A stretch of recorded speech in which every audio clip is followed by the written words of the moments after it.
자신이 다른 사람보다 조금만 나은 점이 있으면 그걸 자랑하지 않고는 못 배깁니다.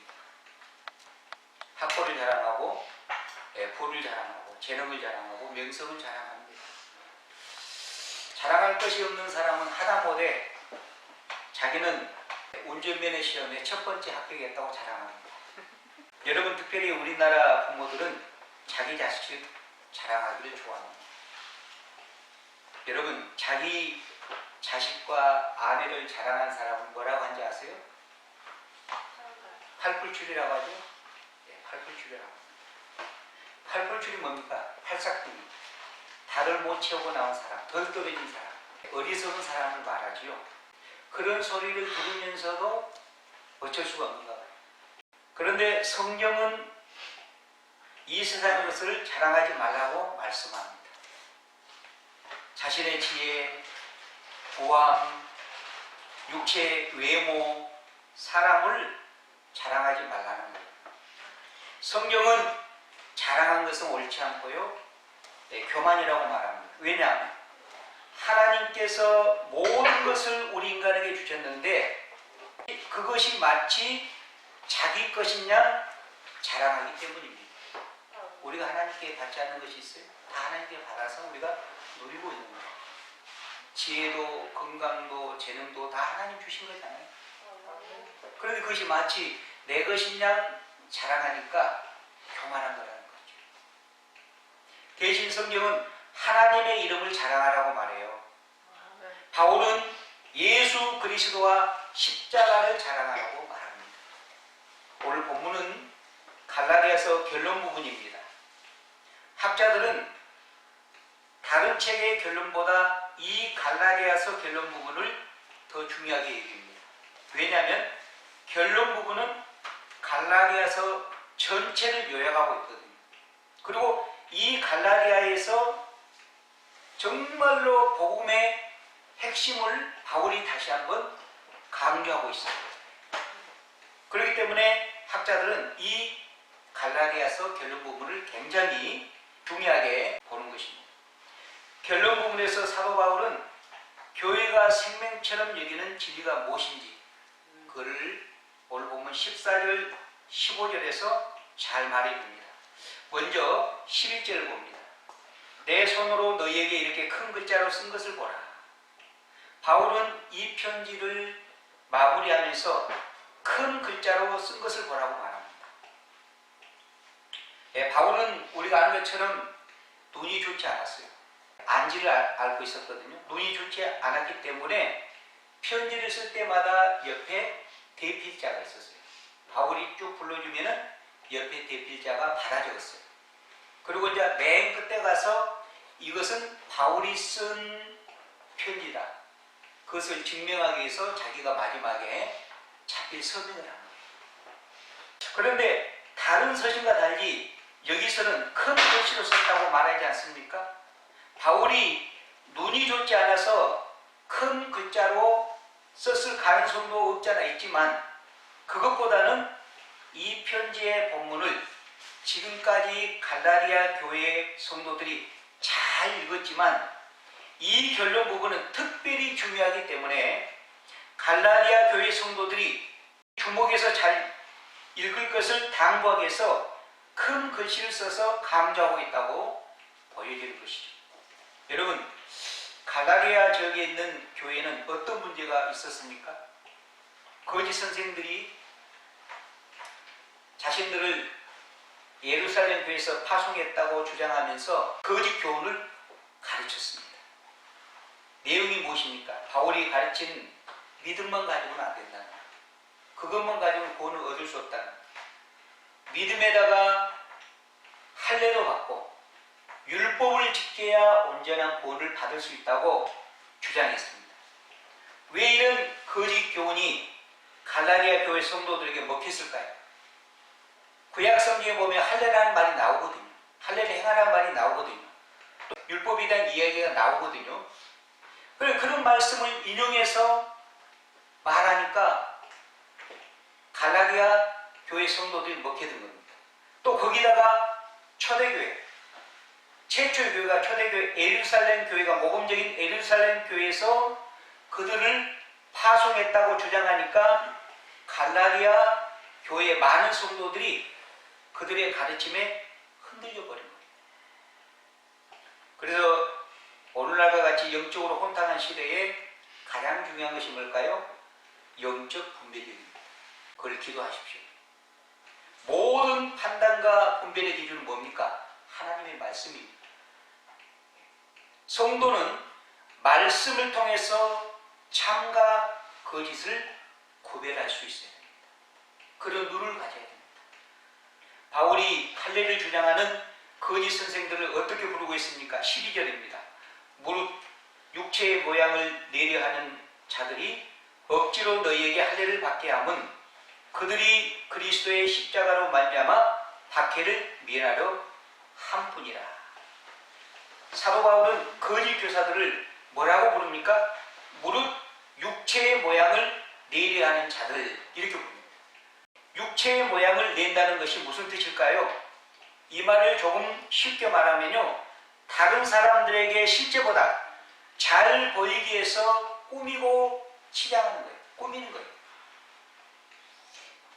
여러분, 신앙의 세계는 본질의 세계입니다. 영의 세계입니다. 그래서 속과 내용이 중요하죠. 겉사람보다 속사람이 더 중요합니다. 그런데 이 거짓 교사들은 속사람보다 겉사람을 꾸미고 치장하는데 마음을 뺏겠다는 거예요. 이쪽으로 말하면 어떤 걸까요? 다른 사람들에게 잘 보이기 위해서 성형수술한 것을 예로 들 수 있겠죠. 물론 나이가 들면 눈이 아래로 처져서 생활하기가 불편하면 당연히 눈꺼풀 수술을 할 수 있습니다. 이거는 잘못했다고 말할 수 없죠. 이것까지. 그런데 다른 사람에게 잘 보이기 위해서 멀쩡한 얼굴에 칼을 대서 성형수술한 것은 문제가 있는 것이죠. 그러면 바울은 왜 거짓 선생들을 이런 자들이라고 부릅니까? 12절 하반절을 보면 육체의 모양을 내려하는 자들이 억지로 너희에게 할례를 받게 함은 그들이 그리스도의 십자가로 말미암아 박해를 면하려 함뿐이라고 말합니다. 그 당시 예수 그리스도의 십자가를 전하면요, 유대인 세계에서 왕따를 당했습니다. 요즘 말로 말하면 할례를 받지 않고 예수 그리스도의 십자가를 전하면, 예수 그리스도의 십자가의 전달자가 되면은 그 세계에서 살아남지 못했습니다. 왕따를 당했습니다. 할례를 받지 않으면 돈을 빌려주지 않기 때문에 장사를 할 수 없었습니다. 장사를 못하면 먹고 살기 힘들었습니다. 심지어는요, 심한 핍박을 받고 폐를,까지 당했습니다. 그러니까 사람들이 너도 나도 다 할례를 받을 수밖에 없는 거예요. 그리고 예수 그리스도의 십자가를 전하기를 두려워합니다. 심한 핍박을 받고. 여기 거짓 교사들이 바로 그랬다는 거예요. 그래서 그들은 그런 핍박을 받지 않으려고 할례를 받았죠? 할례를 받았습니다. 자기들만 할례를 받은 것이 아니라 다른 사람 몇 명을 할례 받게 했느냐, 그것을 자랑하고요, 인정받으려고 했던 거예요. 요즘도 조국교회 안에 가끔 전도를 많이 하는 사람들을 교회에서 이렇게 간구하잖아요. 아무개 권사님, 아무개 집사님 금년에 몇 명이 전도했습니다. 그렇게 발표하지 않습니까? 그런 것처럼 그 당시에도 할례를 몇 명 베풀었느냐, 그것을 은근히 자랑으로 여겼던 것 같아요. 유대인 사이에서 말입니다. 교환의 사랑하는 여러분, 우리가 세상에 예수 그리스도의 십자가를 전할 때, 십자가의 전달자로 살아갈 때 반드시 아픔과 고통이 따른다는 것을 기억하십시오. 진리를 따라 좁은 길을 걸어가려면 세상 사람들로부터 핍박과 조롱을 감수해야 됩니다. 왜 그렇습니까? 우리가 예수 그리스도의 십자가를 전하려면 반드시 죄의 문제를 거론하지 않을 수가 없습니다. 당신은 죄인입니다. 그 죄로부터 속죄함을 받아야 하나님의 자녀가 됩니다. 죄인이라고 말하는데 누가 좋아하겠습니까? 다 싫어합니다.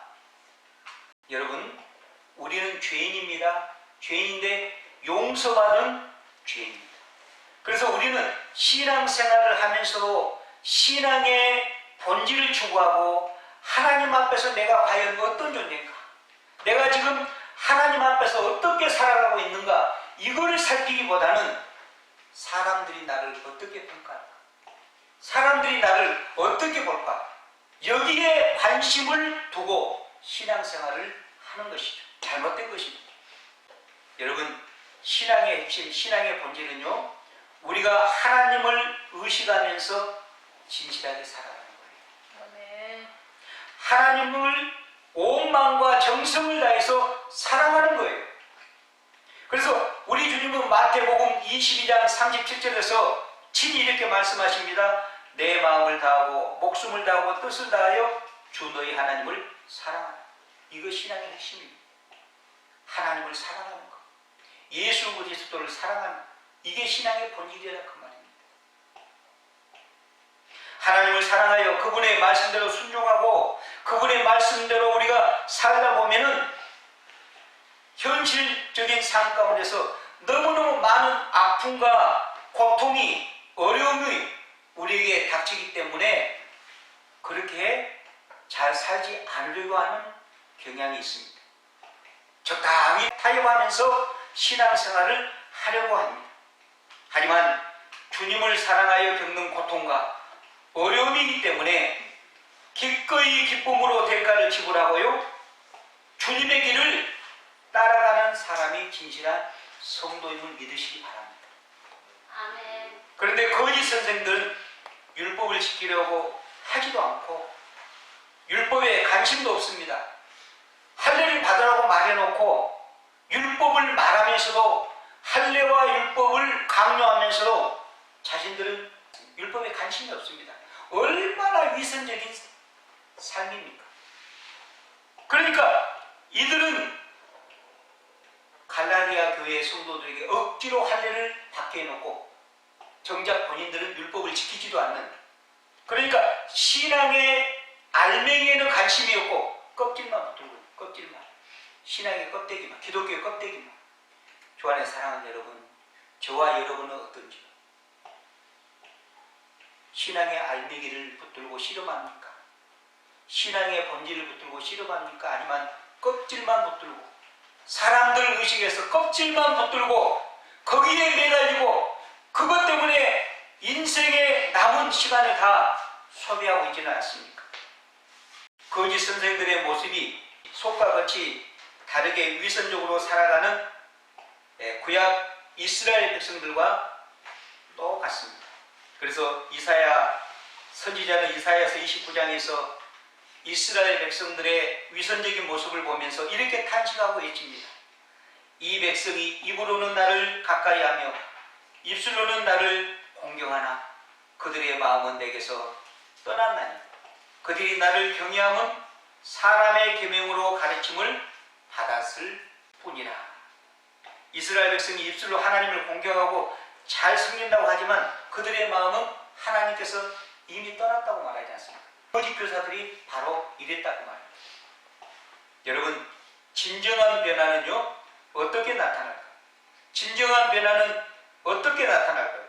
어떤 모습이 진정한 기독교의 모습일까요? 우리의 속사람이 바뀌어서요, 그 변화된 모습이 입술과 삶을 통해서 드러나야 합니다. 그게 진짜된 변화입니다. 그래서 성령은 마음의 할례를 받으라고 말합니다. 마음의 할례가 뭡니까? 우리 마음속에 있는 더러운 죄의 본성, 정욕적인 것, 이것을 잘라내라는 거예요. 우리가 눈에 보이는 그 표피 일부분을 잘라낸다고 해서 우리의 삶이 변합니까? 그게 아니라는 거예요. 우리가 세례를 받는다고 해서 우리가 새 사람이 됩니까? 그게 아니라는 거예요. 우리의 마음속에 있는 죄의 본성을 성령의 검으로 잘라내라는 거예요. 아멘. 마음의 할례를 받아라. 마음의 할례를 받아라. 이게 참된 할례라는 거예요. 그래서 성경은 마음의 할례를 받으라고 말합니다. 참된 할례는 우리 안에 있는 죄의 본성들을 잘라내는 것입니다. 악한 생각과 정욕들을 잘라내고 끊어낸 것입니다. 아멘. 육체적인 표피를 조금 잘라낸다고 사람이 변화됩니까? 절대로 변화되지 않습니다. 우리가 세례를 받는다고 새 사람이 되니까 그렇지 않습니다. 여러분, 어떤 사람은요, 노름을 끊기 위해서 손가락을 실제 자른 사람이 있습니다. 그런데 몇 달 보니까 그 사람이 발가락으로 화투를 치더라는 거예요. 안 변합니다. 손가락 자른다고 변합니까? 마음이 변해요. 속사람이 변해야 돼요. 이거는 우리 힘으로 안 되는 거예요. 성령의 역사함이 없으면 안 되는 거예요. 이게 진정한 변화가 일어나려면 속사람이 변해야 돼요. 마음이 변해야 돼요. 진정한 변화는요, 마음 안에 전인격적인 어떤 놀라운 변화 역사가 일어나야 됩니다. 성령님으로 말미암아. 그렇게 되면요, 죄가 싫어져요. 첫째, 죄가 싫어집니다. 하나님의 말씀을 사랑하는 마음이 생겨납니다. 이거는 생각만 해서 되는 것이 아닙니다. 먼저 지적으로 깨달아야 돼요. 이거는 죄구나. 이거는 하나님 싫어하구나. 이 지적으로 깨달아야 됩니다. 그 다음에는 마음으로 그런 것들이 애통해야 됩니다. 내가 이 이야기에서 그런 죄에 빠지면 마음으로 괴로워하고 슬퍼해야 됩니다. 그리고 나서는 거기서 끝납니까? 그리고 나서는 의지적으로 그런 것을 끊어버려야 돼요. 의지까지로도 새로워져야 그게 진정한 변화라는 거예요. 그 전에는 절대로 변화된 것이 아닌 것입니다. 그래서 바울은 오늘 본문 14절 15절에서 기독교의 핵심을 우리에게 깨우쳐 줍니다. 그러나 내게도 우리 주 예수 그리스도의 십자가 외에 결코 자랑할 것이 없으니 그리스도로 말미암아 세상이 나를 대하여 십자가에 못 박히고 내가 또한 세상에 대하여 그리하니라. 할례나 무할례가 아무것도 아니로되 오직 새로 지으심을 받는 것만이 중요하니라. 바울은요, 기독교의 핵심은 오직 예수 그리스도의 십자가를 증거하고 자랑하는 것이라고 말합니다. 15절에서 할례를 받거나 받지 않는 것, 이런 것은 핵심이 아니라는 것입니다. 뭐가 중요하다고 말합니까? 오직 새로 지으심을 받는 것, 이게 중요하다는 거예요. 오직 새로 지으심을 받는 것. 뭘 말합니까? 성령으로 거듭나는 것. 성령으로 거듭나서 새 사람에 대해서 하나님의 자녀가 되는 것이 가장 중요하다는 것입니다. 이게 복음의 핵심이라는 것입니다. 이게 기독교의 핵심이라는 것입니다. 바울이 예수 그리스도를 인격적으로 만나기 전까지는요, 예수 믿는 사람들을 증오하고 그들을 핍박했잖아요. 심지어 예수 그리스도의 복음을 증거한 스데반을 유대인들이 돌로 쳐 죽일 때 바울이 제일 앞장섰습니다. 그런데 바울이 언제 이렇게 180도로 그의 삶이 변화됐습니까? 그가 다메섹 도상에서 부활하신 주님을 인격적으로 만난 뒤에 그는 완전히 질적으로 변화된 것입니다. 완전히 그의 삶에 개선 차원이 아니라 완전히 혁명이 일어난 것입니다. 완전히 질적으로 바뀐 것입니다. 그래서 그는 다메섹 도상 사건 이후에 이렇게 고백합니다. 나는 우리 주 예수 그리스도의 십자가 외에 결코 자랑하지 않겠다고 고백합니다. 그리고 고린도전서 2장 2절에서는 나는 그리스도와 십자가 외에는 아무것도 알지 않기로 작정했다고 고백합니다. 여러분, 복음의 핵심을 한마디로 말하면요, 예수 그리스도의 십자가입니다. 복음이 뭐라고요? 예수 그리스도의 십자가. 예수 믿는 것은 십자가 위에서 벌거벗고 죽은 사람과 결혼한 것과 같습니다. 십자가 위에서 벌거벗고 달려서 고통 중에 몸부림치는 사람을 사랑하는 것입니다.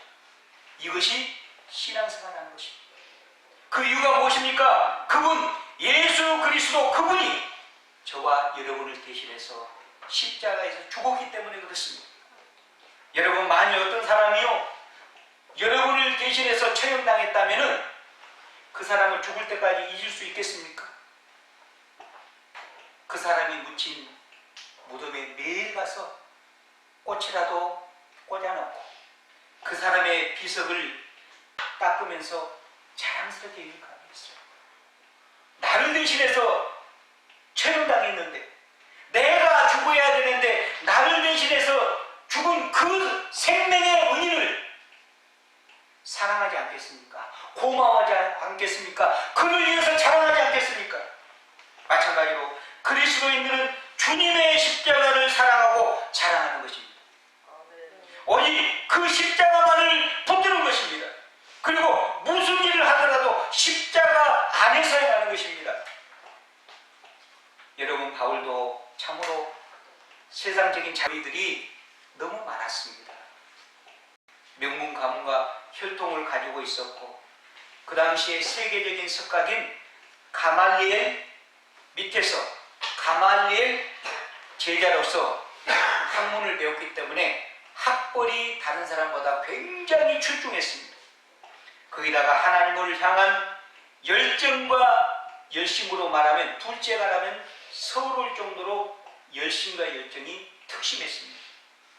율법을 얼마나 철저히 지켰으면 그 당시에 율법주의자들 앞에 서면은 바울이 율법에 흠이 잡히지 않을 정도로 율법을 철저하게 지킨 사람이었습니다.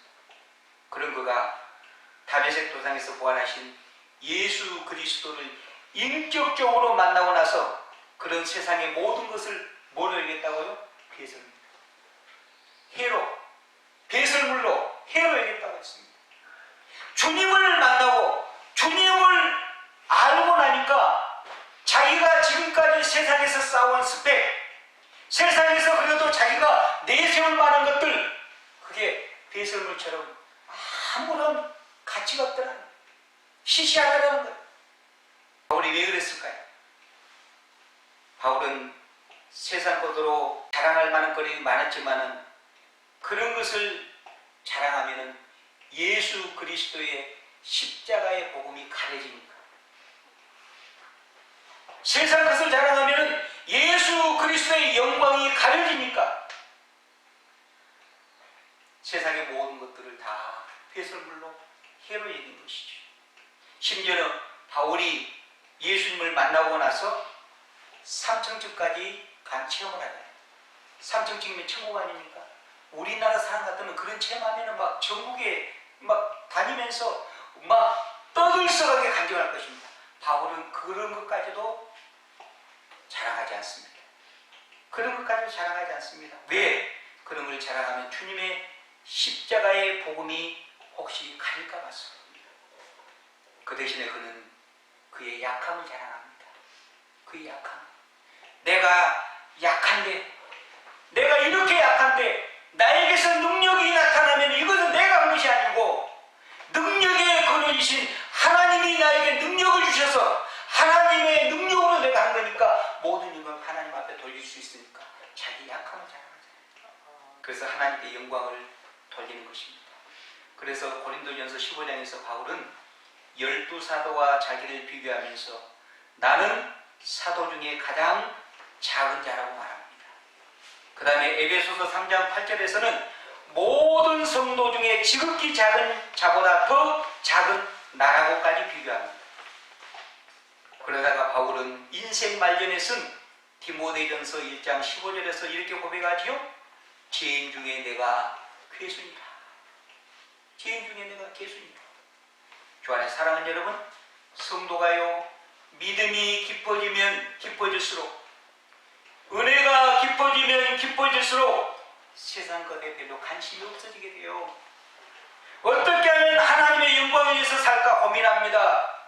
어떻게 하면 주님의 십자가를 증거하고 자랑할까 깊이 생각합니다. 바울처럼 더욱 겸손해지는 것이 정상입니다. 그럴 수밖에 없는 것이 빛 대신 주님께 더 가까이 가면 갈수록 나의 뭐가 보이니까? 허물과 죄가 보이니까.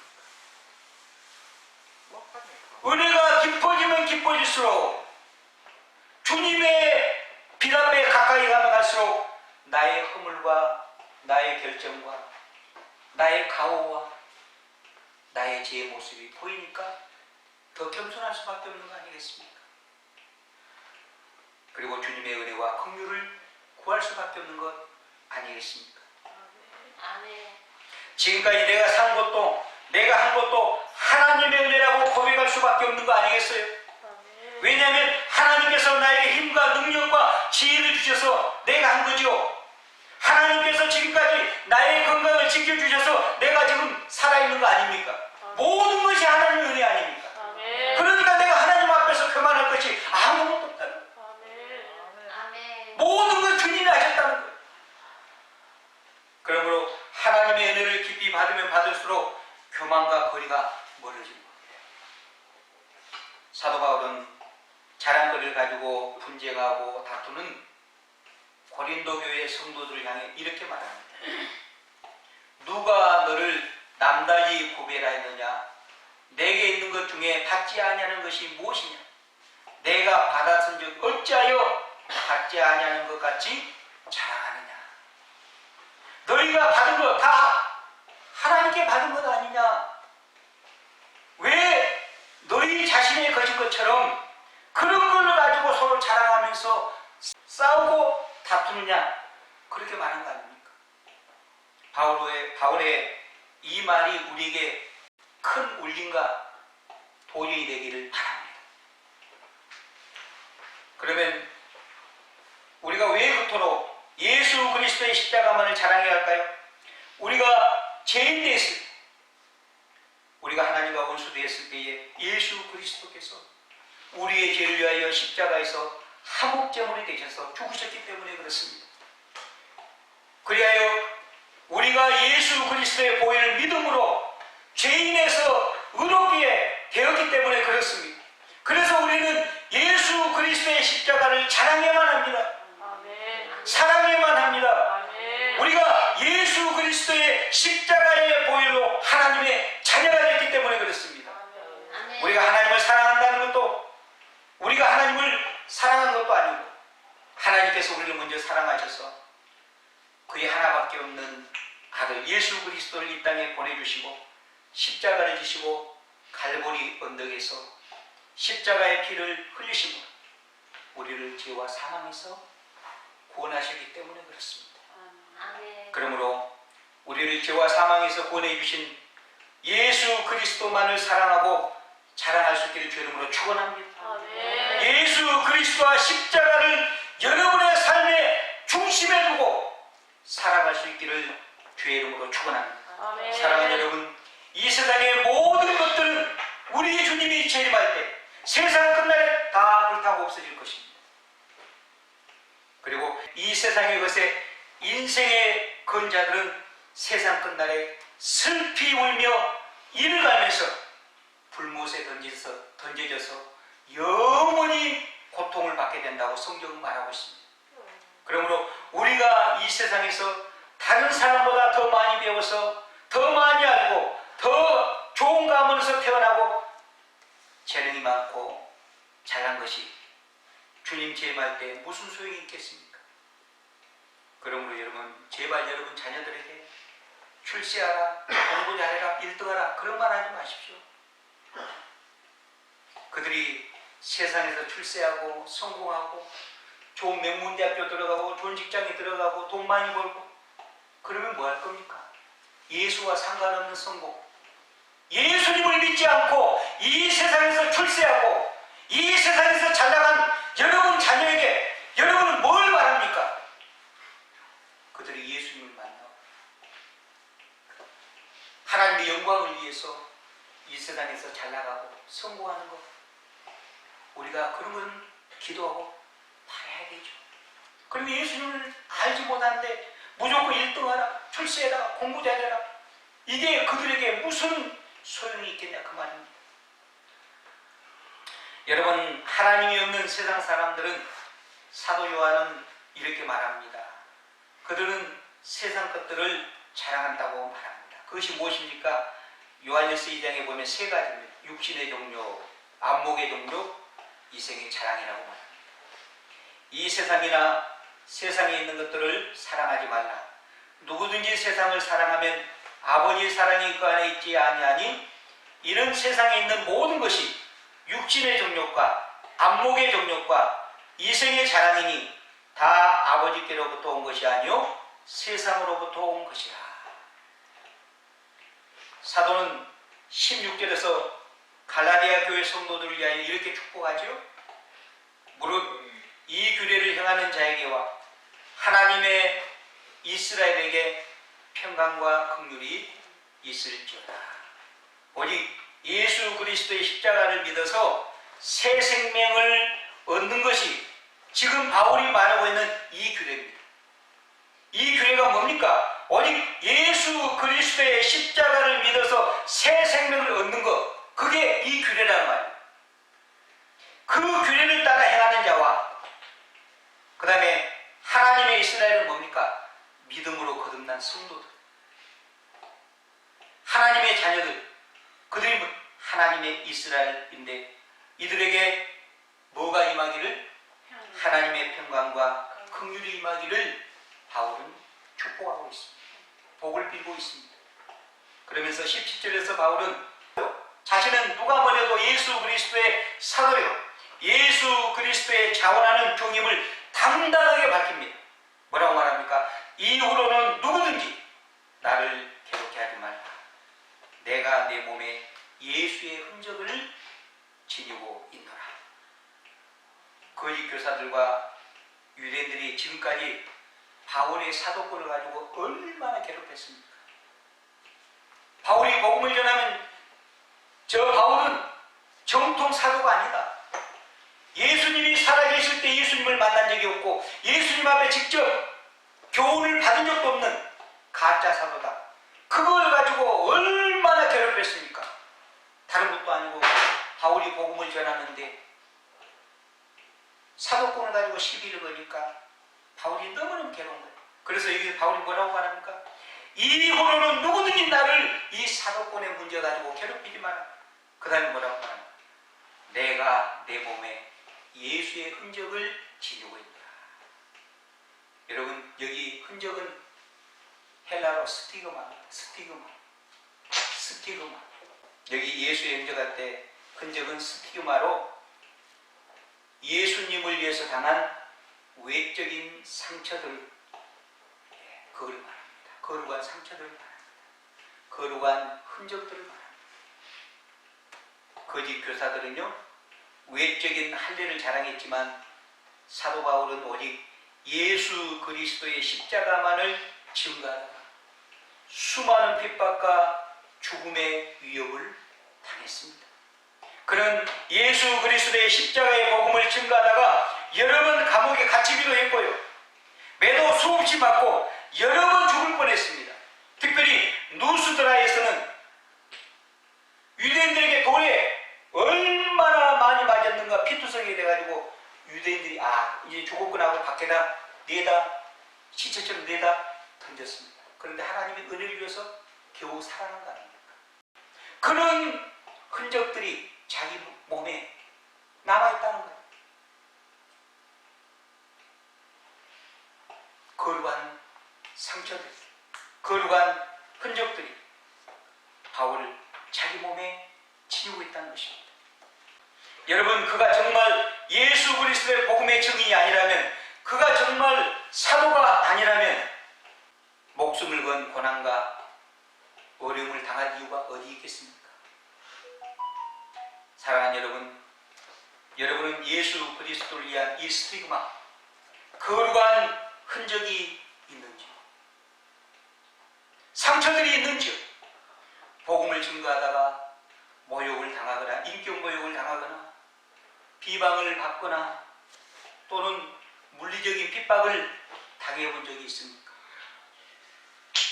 부디 우리도 바울처럼 예수 그리스도의 십자가의 증거를 위해서 예수 그리스도의 흔적을 지을 수 있기를 바랍니다. 상처받은 치유자들이 될 수 있기를 주의 이름으로 축원합니다. 아멘. 바울은 마지막 18절에서 갈라디아 교회 성도들 향해서 형제들아 이렇게 애정어린 목소리를 부르고 마지막 축도합니다.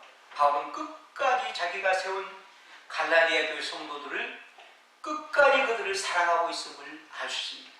그들의 영혼을 끝까지 포기하지 않고 있음을 알 수 있습니다. 그러면서 사도 바울은 참된 교훈이죠. 형제들아, 그렇게 부르고 뭐라고 말합니까? 우리 주 예수 그리스도의 은혜가 너희 심령에 있을지어다. 아멘. 주 안에 사랑하는 여러분, 우리의 남은 생에 우리를 죄와 사망에서 건져주신 예수 그리스도와 그의 십자가만을 자랑할 수 있기를 주의 이름으로 축원합니다. 아멘. 그런 인생이 되기를 바랍니다. 아멘. 십자가의 전달자로 살아갈 수 있기를 바랍니다. 아멘. 세상 것들을 배설물로 여기고 세상 것들을 회로 여기는, 그리고 오직 예수 그리스도의 복음을 증거하는 증인들로 살아가는 저와 여러분이 되기를 바랍니다. 아멘. 우리를 사랑하사 자기 아들까지 아끼지 않고 내주신 하나님의 영광만을 나타내는 복된 인생들이 되기를 주의 이름으로 축원합니다.